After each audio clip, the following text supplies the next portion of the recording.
पाकडे बिळात लपले होते। मोदीजींचं सरकार आल्यानंतर यांची हिम्मत नव्हती की अशा प्रकारचा हल्ला चढवण्याची, परंतु हे जाणीवपूर्वक जे काही कृत्य झालेलं आहे आणि ह्याच्यामध्ये बेकसूर निरपराध आपल्या देशातले पर्यटक मारले गेलेत किंवा जखमी झालेत, यांचा या भ्याड हल्ल्याचा बदला नक्की घेतल्याशिवाय आपले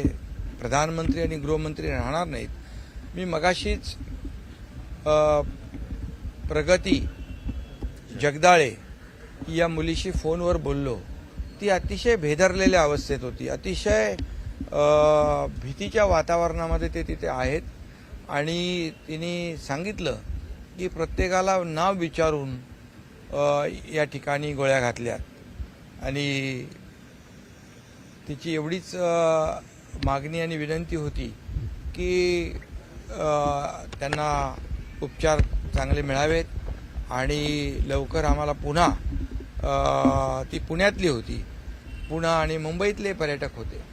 त्या सगळ्यांना पुन्हा आपल्या घरी परतायचं आहे आणि मी त्यांना आश्वस्त केलं। मी तिथले आपले लेफ्टनंट गव्हर्नर मनोज सिन्हा यांचे एडीसी लेफ्टनंट कर्नल प्रशांत यांच्याशी बोललो मी आणि त्यांनाही मी या ठिकाणी विनंती केली